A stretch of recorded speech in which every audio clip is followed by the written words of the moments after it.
Hello bachcho, let's read this question. So the question says a projectile is fired from the surface of the earth with a velocity of 5 meter per second at an angle theta with the horizontal. Another projectile fired from another planet with a velocity of 3 meter per second at same angle. Follow a trajectory of the projectile fired from the earth. The value of acceleration due to gravity on the planet is in meter per second square. Option A 3.5, option B 5.9, option C 16.3, option D 110.8। तो चलिए बच्चों अब हम इस question को start करते हैं। तो देखिए बच्चों इस क्वेश्चन का जो आपका की कॉन्सेप्ट है, ठीक है, इस क्वेश्चन का की कॉन्सेप्ट ये है कि आपको देखिए इस क्वेश्चन में बोला गया है कि जो दो प्रोजेक्टाइल है, ठीक है, दोनों प्रोजेक्टाइल क्या करते हैं, follows A trajectory of the projectile fired from the earth. तो उन दोनों की जो ट्रेजेक्टरी वो क्या है, सेम है, ठीक है। ये प्रोजेक्टाइल मोशन है और प्रोजेक्टाइल मोशन है, और उसके अंदर हमको ये बताया गया कि जो दो प्रोजेक्टाइल है, दोनों प्रोजेक्टाइल की जो ट्रेजेक्टरी आती है वो क्या आती है, सेम आ रही है, ठीक है। तो हम इसका की कॉन्सेप्ट लिख सकते हैं क्या, इक्वेशन ऑफ ट्रेजेक्टरी लिख सकते हैं। इसका की कॉन्सेप्ट क्या हम लिख सकते हैं यहाँ पर, the key concept of this question is equation of trajectory for projectile, ठीक है, इक्वेशन ऑफ ट्रेजेक्टरी, ठीक है, equation of trajectory for projectile. For projectile में इससे लिख रहा हूँ क्योंकि हमें क्या बताना है यहाँ पर, प्रोजेक्टाइल की ट्रेजेक्टरी को यहाँ पर डिस्कस करना है, ठीक है। तो देखिए दोनों अगर सेम पाथ फॉलो करते हैं, इसका मतलब है कि दोनों सेम ट्रेजेक्टरी की जो इक्वेशन है उसे फॉलो करेंगे। और इसका मतलब यह है कि अगर कोई पार्टिकल यानी कि एक्स वाई कोऑर्डिनेट जो उसका होगा अर्थ पर, वही एक्स वाई कोऑर्डिनेट उसका उस प्लेनेट पर भी होगा, ठीक है। इक्वेशन ऑफ ट्रेजेक्टरी यही तो कहती है, ठीक है। देखिए हम पहले समझते हैं इक्वेशन ऑफ ट्रेजेक्टरी होती क्या है। इक्वेशन ऑफ ट्रेजेक्टरी आपकी एक ऐसी इक्वेशन होती है जो एक्स और वाई कंपोनेंट, जो एक्स एंड वाई कंपोनेंट्स होते हैं उनको क्या करती है, रिलेट करती है। This is a relation between x and y coordinates, ठीक है। इक्वेशन ऑफ ट्रेजेक्टरी को हम क्या लिख सकते हैं, ऐसे एफ एक्स वाई लिखते हैं, ठीक है। ये आपका एक्स और वाई का दोनों का क्या होती है, फंक्शन होती है। ये टाइम से इंडिपेंडेंट होती है, ठीक है। अगर वो टाइम पे डिपेंडेंट है तो इसका मतलब वो इक्वेशन ऑफ ट्रेजेक्टरी नहीं है। इक्वेशन ऑफ ट्रेजेक्टरी आपका सिर्फ कार्टेशियन कोऑर्डिनेट यानी कि स्पेस के कोऑर्डिनेट्स पर ही डिपेंड करती है, ठीक है।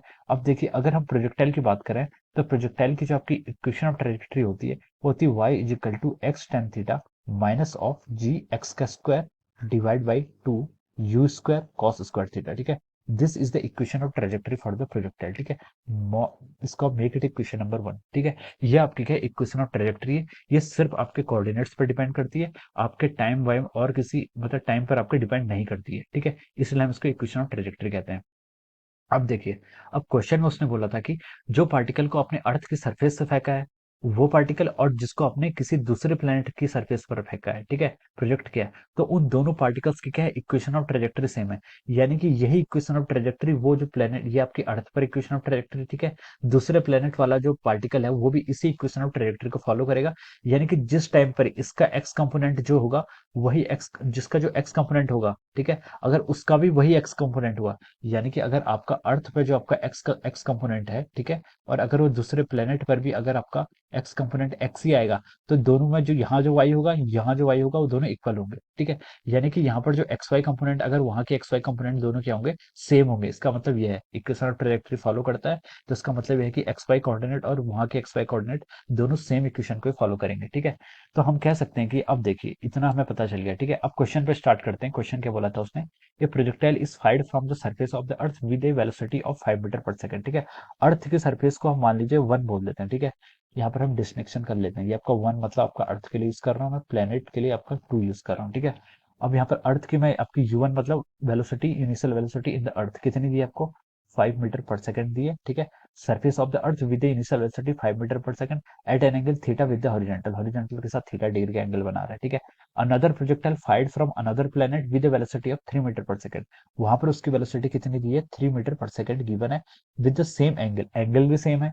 follows the trajectory of the projectile fired from the earth, the value of the acceleration due to gravity on that planet। हमें वहां पर क्या बतानी है, acceleration due to gravity की वैल्यू बतानी है, ठीक है। अब देखिए एक्स और वाई आपके कॉमन रहेंगे, जो एक्स वाई यहाँ पर अर्थ पे है वही एक्स वाई वहां पर भी रहेंगे, क्योंकि इक्वेशन ऑफ ट्रेजेक्टरी फॉलो करती है, ठीक है।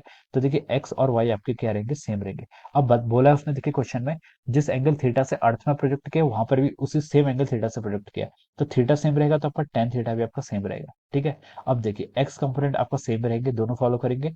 Cos square theta again same रहेगा, टू भी आपका सेम रहेगा। अब बचा क्या, किस पर डिपेंडेंसी आ रही है? डिपेंडेंसी आ रही है आपकी जी और यू पर।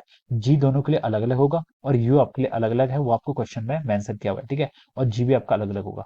तो अब देखिए हम यहाँ से बोल सकते हैं कि जो आपकी कांस्टेंट टर्म आ रही है, जिस चीज पर डिपेंड करेगा वो क्या है आपकी, जी डिवाइड बाई यू स्क्वायर, ठीक है। जी डिवाइड बाई यू स्क्वायर पर ही आपका क्या करेगा, पूरी आपकी डिपेंडेंसी होगी, ठीक है। ये टर्म क्या आनी चाहिए आपकी, जी डिवाइड बाई यू। अगर वो क्या कर रहे हैं, देखिए ये भी आपका कांस्टेंट आना चाहिए। कांस्टेंट क्यों आना चाहिए? क्योंकि देखिए यहाँ पर जो ट्रेजेक्टरी फॉलो कर रहा है अर्थ पर, वही सेम ट्रेजेक्टरी वो दूसरे प्लेनेट पर भी फॉलो कर रहा है। तो जी डिवाइड बाई यू स्क्वायर का रेशियो भी आपका कांस्टेंट आना चाहिए, क्योंकि बाकी सब आपका कांस्टेंट है। एक्स टेन थीटा ये भी कांस्टेंट है, ये भी कांस्टेंट होगा, तभी आपका ये, देखिए कांस्टेंट माइनस कांस्टेंट एक कांस्टेंट ही आता है, ठीक है। तो वहां पर भी आपका एक कांस्टेंट आएगा, ठीक है।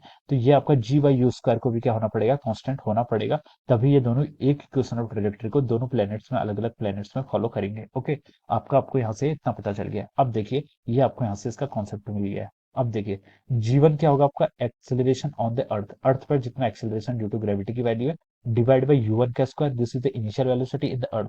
जी टू क्या होगा, प्लेनेट के ऊपर क्या एक्सेलरेशन ड्यू टू ग्रेविटी। और यू टू क्या होगा आपका, यू टू होगा आपका initial velocity on the other planet, ठीक है। इन दोनों को आप इक्वल कर लीजिए, ठीक है। अब देखिए यू वन यू टू का आपका ratio, u one u two की वैल्यू गिवन है, तो हमें जी वन पता है, हमें क्या फाइंड आउट करना है, यहाँ से जी टू निकालना है।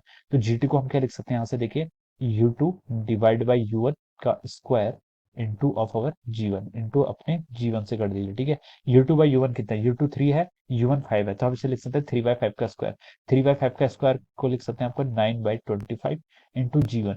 जी वन अपने अर्थ पर कितना है आपका 9.8, ठीक है, ये हमारा आ जाएगा, ठीक है। अब देखिए यहाँ से अब जी टू की वैल्यू फाइंड आउट करेंगे, तो देखिए इसको हम लिख सकते हैं, पहले ऊपर वाले टर्म को मल्टीप्लाई कर लेते हैं, 982 और 988 आएगा, ठीक है। ये कितना आएगा आपका 88, ठीक है। ठीक है 88.2 डिवाइड बाई 25, इसको सॉल्व करेंगे तो देखिए ये कितना आएगा आपका, 25 थ्री जा कितना, तो 75, 75 एक पॉइंट लग जाएगा, और 25 फोर जा 100 हो जाएगा, 75 और 12 100, और ये फिर आपका 3.488 इतना लगभग आएगा, ठीक है।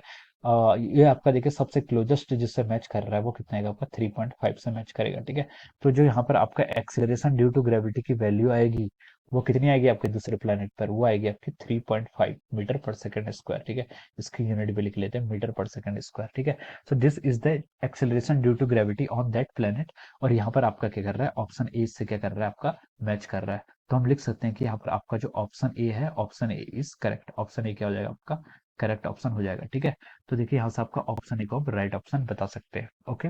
सो I hope you all understood this concept. All the best and thank you so much.